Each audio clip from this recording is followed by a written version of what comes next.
Hello साथियों, नमस्कार। आज एक बार फिर से स्वागत करता हूं अपने YouTube चैनल साहित्य संगम में। बहुत बहुत स्वागत आपका।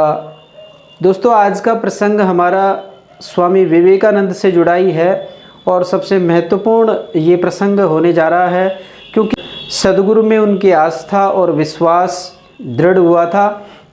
तो इसी प्रसंग को शुरू करने से पहले दोस्तों मैं आपसे कहना चाहूँगा कि अभी तक अगर आपने चैनल को सब्सक्राइब नहीं किया है तो चैनल को सब्सक्राइब करें, क्योंकि आने वाले सभी वीडियोस के नोटिफिकेशंस आपको तभी मिलेंगे जब आप चैनल को सब्सक्राइब करके और बेल आइकन भी प्रेस कर लेंगे।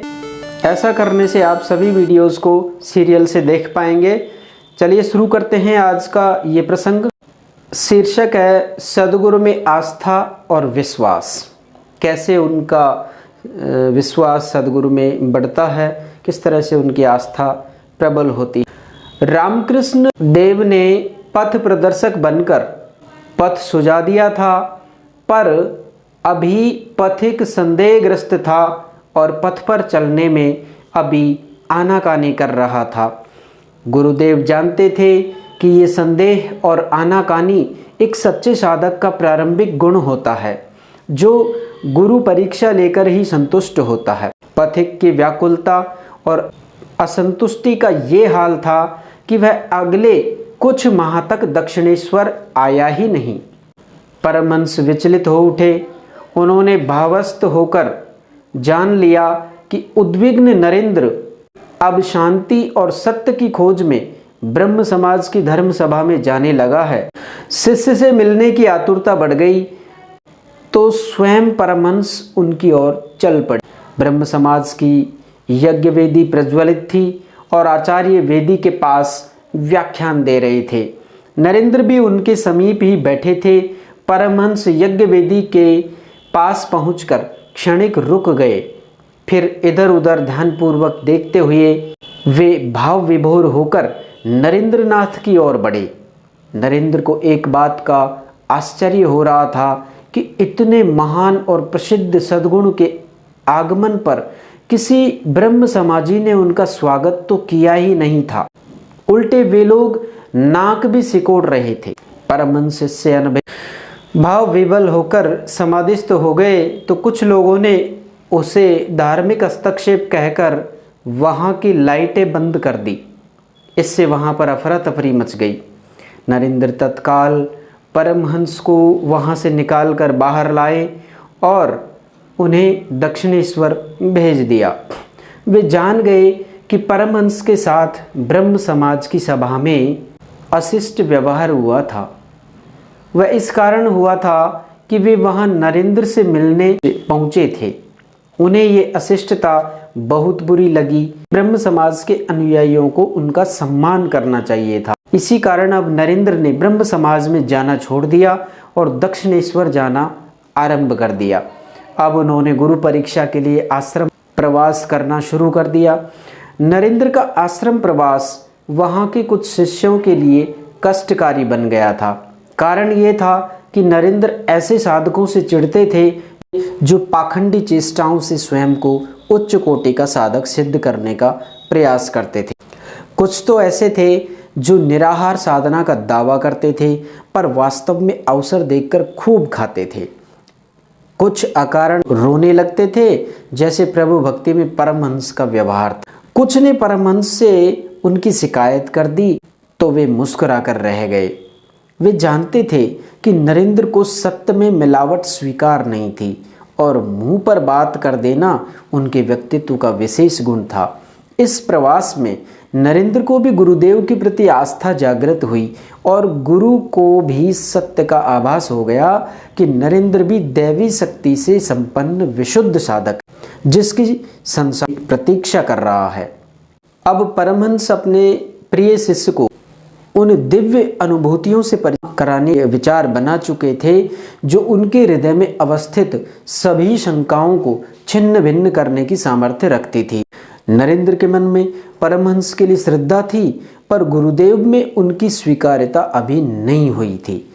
एक दिन परमहंस ने यही किया। उस दिन नरेंद्र कुछ माह के बाद दक्षिणेश्वर पहुंचे तो परमहंस विह्वल होकर उनसे लिपट गए और उन्हें एकांत में ले जाकर तख्त पर अपने पास बिठा लिया। अचानक ही उनके दाएं पैर ने नरेंद्र का स्पर्श किया। एकाएक जैसे उल्कापात हुआ।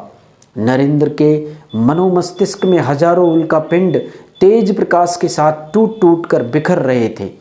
आंखें खुली थी और जो घटित हो रहा था वह दिख रहा था। दीवारें, दरवाजे जैसे अणुओं में बदलकर विलीन हो रहे थे। एक महाशून्य प्रकट हो गया था जिसमें सब समाये जा रहा था। स्वयं नरेंद्र भी स्वयं को कणों में बदलता महसूस कर रहे थे। यकायक वे चिल्ला उठे एक अज्ञात भय से, अरे मैं मरा, ये आपने क्या कर डाला मेरे माता पिता। अच्छी बात है, रामकृष्ण हंसकर बोले, एक बार में ये होने वाला भी नहीं है, समय आने पर ही हो जाएगा, सचेत हो जा। नरेंद्र सचेत हो गए और अपलक उन्हें देखने लगे। ये कौन सा जादू था, कौन सा जादू का सम्मोहन मंत्र था। वे अपनी इच्छा शक्ति पर बहुत विश्वास करते थे, पर आज एक स्पर्श ने उन्हें सोचने पर विवश कर दिया। वह दिव्य अनुभूति तन मन को झंकृत कर गई थी।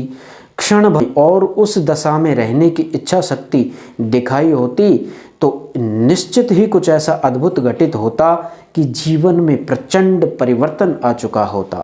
चूक हो गई थी, भय हावी हो गया था जो कि नहीं होना था। विचारों की नई श्रृंखला और नवीन अनुभूतियों के साथ नरेंद्र घर लौटे तो उस दिव्य स्पर्श और उससे हुई अलौकिक प्रतिक्रिया के विषय में ही सोचते रहे। पुनः उस अनुभूति को अभय होकर प्राप्त करने की इच्छा हुई। अगले सप्ताह ही वे पुनः दक्षिणेश्वर पहुंच गए। परमहंस प्रसन्न हो गए और उन्हें अपने साथ मंदिर के समीप उद्यान में ले गए। कुछ इधर उधर की बातें हुई। नरेंद्र उस दिव्य स्पर्श की आशा में उनके अति समीप बैठे थे। परमहंस समझ गए कि आज वह अभय है और इच्छा शक्ति को प्रबल करके आया है। समय समीप आ गया था और परमहंस ने अपने उस दिव्य स्पर्श का पुनः नरेंद्र को अनुभव कराया। पुनः वही सब हुआ। नरेंद्र की चेतना ही लुप्त हो गई और उन्होंने स्वयं को आकाश गंगा के अनंत विस्तार में अनुभव किया। सप्तऋषि मंडल की धवल छटा में वहाँ का जो दृश्य था उसने जाने कितने रहस्य प्रकट किए और कितने नवीन उत्पन्न कर दिए। नरेंद्र ने कालांतर में अपने उस दिव्य अनुभव का वर्णन अपने शिष्यों के साथ किया था।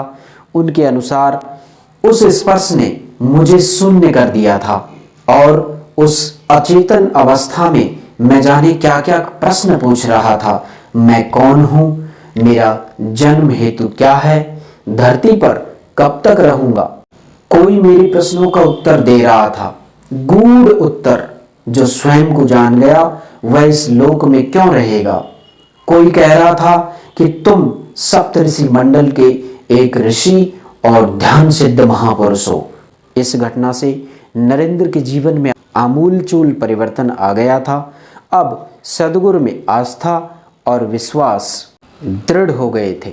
अब अनुभव हो गया था कि ठाकुर परमहंस स्वयं सिद्ध महापुरुष हैं और निश्चित ही ईश्वर से साक्षात्कारी हैं। उनका पागलों जैसा व्यवहार वास्तव में उनकी शिशुतुल्य निश्चलता का प्रतीक था, न कि उनके मस्तिष्क का दोष। नरेंद्र पूरी तरह गुरु को समर्पित हो गए थे। शंकाएं नष्ट हो गई थी, हृदय शांत हो गया था और अंतर के पाठ खुल गए थे। अब नरेंद्र अपनी पढ़ाई पर ही ध्यान देने लगे थे। बीए में भी प्रवेश लेने के साथ ही वे अपने पारिवारिक व्यवसाय को भी सीखने लगे थे। वे प्रसिद्ध वकील निमाई चरण बोस के सानिध्य में वकालत सीखने लगे। पढ़ाई लिखाई के साथ साथ अध्यात्म पर भी उनकी पकड़ मजबूत होती जा रही थी। किराए के कमरे में रहकर अपने व्यक्तित्व को निखार रहे थे।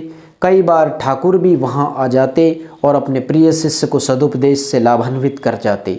हालांकि नरेंद्र के माता पिता और अन्य परिजन रामकृष्ण से उनके मेलजोल पर ऐतराज उठाते थे। समाज में कुछ ऐसे लोग भी पाए जाते हैं जो अज्ञान के कारण किसी भी बात का बतंगड़ बना देते हैं।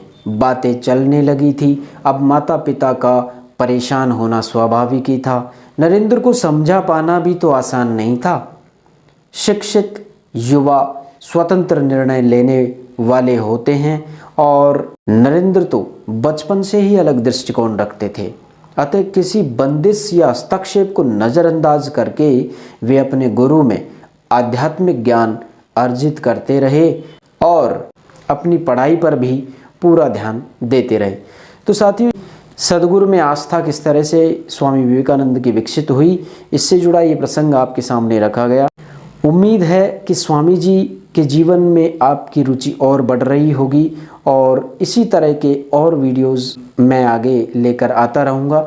आज मुझे इजाज़त दीजिए, मिलते हैं अगले वीडियो में। तब तक के लिए नमस्कार, धन्यवाद, जय हिंद, जय भारत।